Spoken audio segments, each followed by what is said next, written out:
Hello à tous, j'espère que vous allez bien. Je vous retrouve pour ma palle du Pumpkin Autumn Challenge. C'est certainement le challenge que je préfère parce que l'automne est ma saison préférée comme beaucoup. J'adore quand les feuilles tombent, les couleurs qu'il y a dehors, le orange, pouvoir boire des pumpkin spice latte, même si j'en ai bu un récemment. Il était extrêmement épicé, ce qui m'a un peu dégoûtée, mais bon. Surtout le fait de pouvoir lire en automne, c'est pouvoir mettre un bon pull et se mettre sur sa terrasse, dans son jardin, et juste profiter qu'il fasse légèrement frais et lire tranquillement. Du coup, j'ai ma petite fiche, j'ai préparé du coup un petit... je me suis préparé une petite fiche exprès pour moi personnellement pour le challenge. J'avais tendance à le faire dans mon carnet de lecture, mais ça devient vite un peu un fouillis. Donc du coup cette année j'ai opté pour quelque chose que j'ai fait moi-même sur Canva en fait.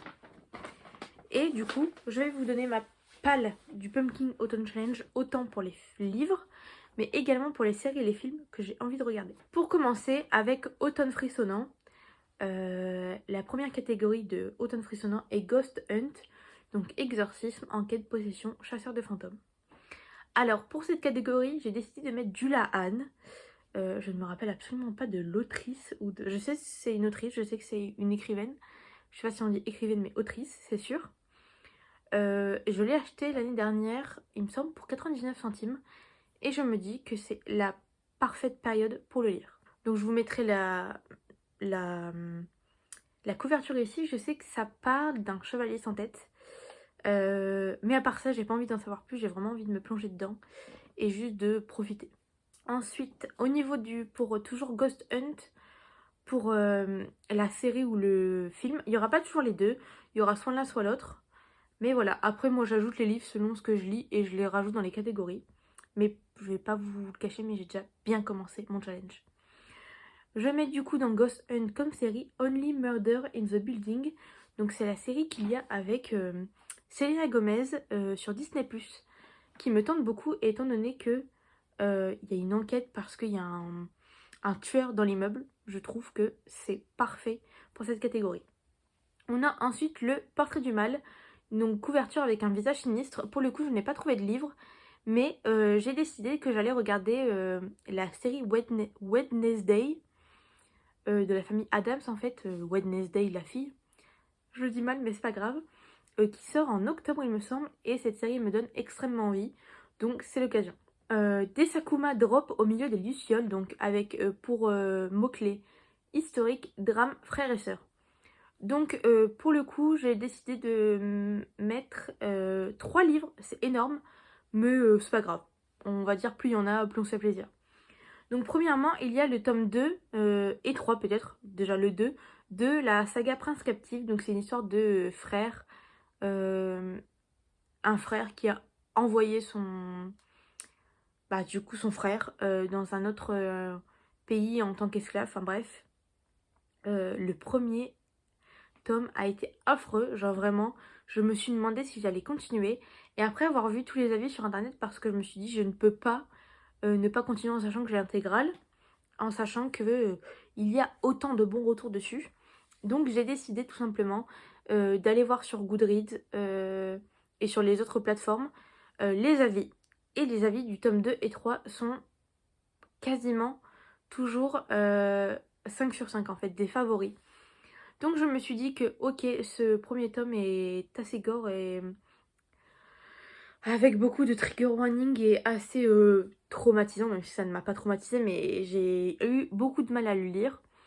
Je me suis dit que j'allais quand même continuer. Donc on a ensuite Moon Brothers.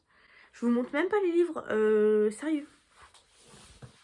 Du coup vous voyez c'est un beau bébé, prince captif. Et c'est écrit extrêmement petit dedans.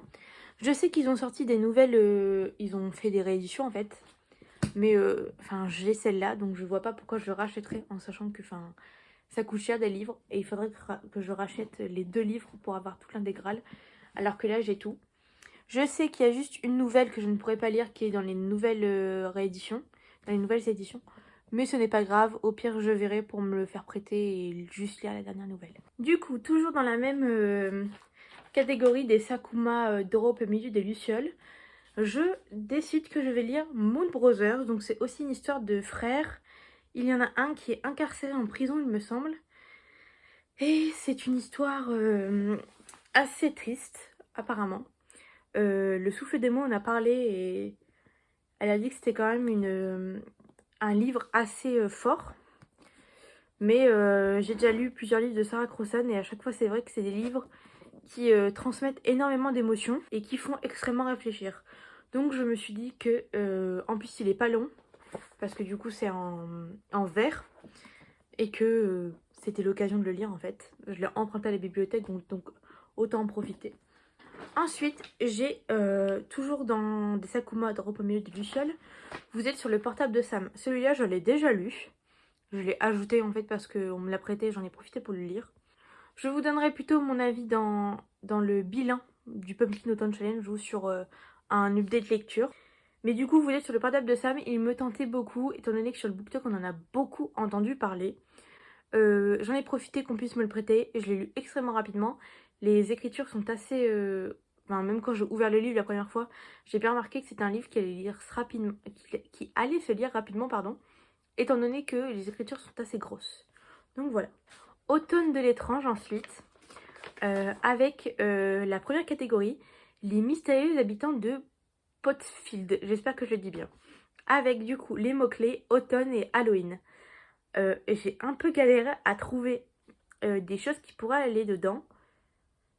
Mais j'ai mis quelque chose quand même. J'ai essayé de trouver ce que je pouvais. Et pourtant, je pensais que ça allait être facile, mais pas du tout. J'ai décidé de remettre Only Murder in the Building, donc la série. Parce que je les ajoute à plusieurs endroits quand même, parce qu'ils correspondent quand même à plusieurs choses. Et que le challenge, je le fais comme je le veux. Sans rire, j'ai pas trouvé d'autres choses en fait. Donc peut-être qu'au fur et à mesure du challenge, je trouverai quelque chose, mais c'est le seul truc qui m'est passé par la tête. J'aurais pu... Ah si, j'aurais pu mettre effectivement la série Gilmore Girls, parce que j'adore ça. Mais je l'ai pas mis, je sais pas pourquoi, je le rajouterai. Ensuite, il y a la cueillette des champignons. Donc toujours dans l'automne de l'étrange, avec forêt, récolte, poison et petit peuple. Et pour le coup, je mets la saison 2 de la saga des Wings sur Netflix. Fate the Wings, il me semble, en anglais. Qui est sorti là récemment, là, en septembre. J'ai déjà commencé, j'ai regardé le premier épisode, je crois. Mais je veux regarder toute la série, étant donné que c'est des épisodes qui...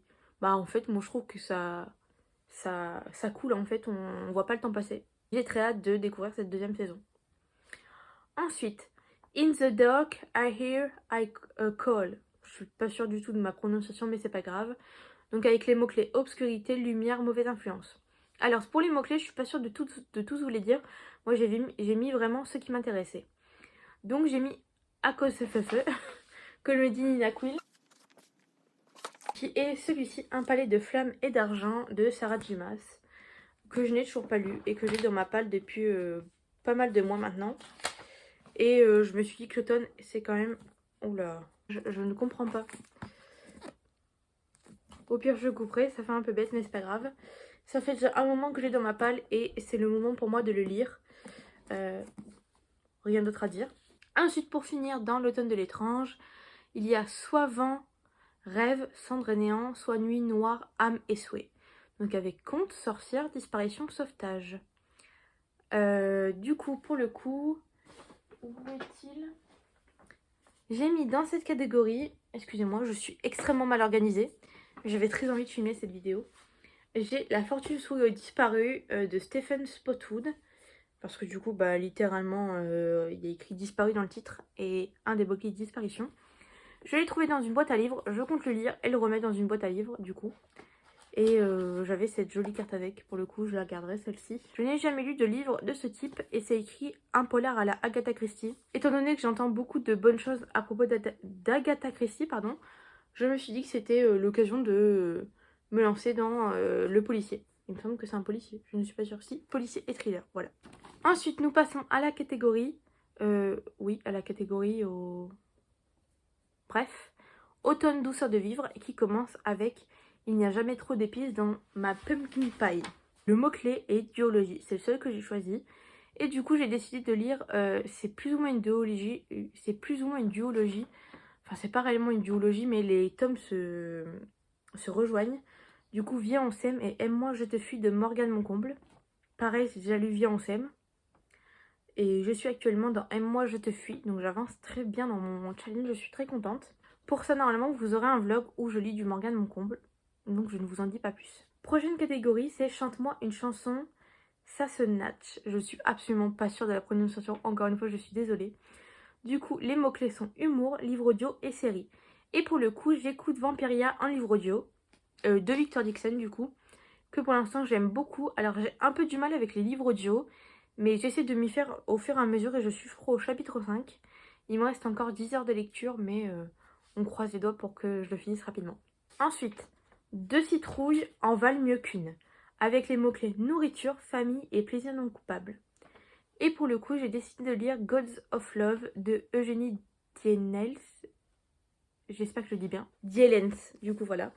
Il est extrêmement beau ce livre, je l'adore. L'histoire, c'est l'histoire d'un dieu qui va sur Terre pour répandre l'amour, aider ceux qui ne croient plus en l'amour et leur redonner envie en fait d'être amoureux. Et à l'intérieur, il y a une histoire de famille parce qu'ils sont 7 frères. Et ça parle énormément de famille quand même. La dernière catégorie de Automne douceur de vivre, il y a la maison des Schlonsters avec mythes et légendes, voyages et dépaysement. Et pour le coup, j'ai mis Le Chant d'Achille. Où es-tu? Il est encore là. Tous mes livres non lus sont là en fait. Il y a du coup Le Chant d'Achille, où à l'intérieur il y a plein de choses. Donc je comptais le lire au mois d'août mais je ne l'ai pas fait. Du coup Le Chant d'Achille, je ne vous en parle pas, vous le connaissez tous. Un grand classique de Bookshop que je n'ai toujours pas lu. Du coup, j'aimerais le lire et avoir aussi mon avis sur ce livre. Il y a aussi dans cette catégorie Hadès et Perséphone, pardon, que j'aimerais beaucoup lire, que je lirai sur Nextory je pense. Et je suis sûre et certaine que c'est un livre qui se lit rapidement, donc j'espère lire la trilogie d'un coup. Et pour finir, il y a Automne rayonnant avec première catégorie We're all born naked and the rest is drag, avec les mots-clés LGBTQIA+, amour de soi et inclusivité. Alors dedans j'ai mis la série Heartstopper, que j'avais absolument pas fini, je l'ai fini. 6 mois par an, qui est un livre, il me semble, qui parle d'homosexualité, de lesbienne, il me semble. Et Heartstopper, les livres. Alors il y a la série Les livres. J'ai pu me faire prêter les livres pour les lire, du coup j'en profite pour les mettre dans ce challenge. Et 6 mois par an, pareil, je l'ai eu sur ma liseuse, je l'avais trouvé en réduction et on m'avait beaucoup parlé de ce livre. Enfin, on m'a pas beaucoup parlé de ce livre, mais je l'ai vu beaucoup passer et j'ai vu des avis positifs, donc j'ai décidé de l'acheter. Ensuite, prochaine catégorie, You Cannot Eat the Money, avec écologie, sci-fi et post-apocalyptique. J'ai galéré à remplir cette catégorie et au final, je mets le dernier tome de Hunger Games qui est La Révolte. J'aurais pu mettre également le préquel, il me semble qu'on appelle ça, de Le Labyrinthe, avant Le Labyrinthe. Mais au final, c'est pas un livre que j'ai forcément envie de lire tout de suite. Donc je ne l'ai pas mis. Excusez-moi, j'ai eu un petit problème. Du coup, pour finir, dans toujours la catégorie Automne rayonnant, du coup je vais dire 20 000 fois catégorie, mais c'est pas grave. Dans la partie Le don des Merry Week, avec les mots clés bienveillance, amour, guérison, sororité, j'ai décidé d'y mettre Nos âmes tourmentées, que j'ai également lu. Je vous fais cette vidéo alors que j'ai absolument très bien avancé mon challenge, mais c'est pas grave, c'était juste pour vous partager ce que j'ai mis dans cette pile à lire au final. N'hésitez pas à me dire ce que vous avez mis dans votre pile à lire, si vous avez rempli toutes les catégories avec des films, des séries, des livres, des BD, tout ce que vous voulez. Ça me fera très plaisir de savoir ce que vous y avez mis, parce que moi c'est vraiment un challenge qui me fait extrêmement plaisir. Donc vous aurez peut-être, je verrai si j'y pense, dans la barre d'infos, un lien qui vous ramène vers ce petit template pour vous aussi potentiellement écrire tout. Je vous fais des gros bisous et je vous dis à bientôt. Bisous.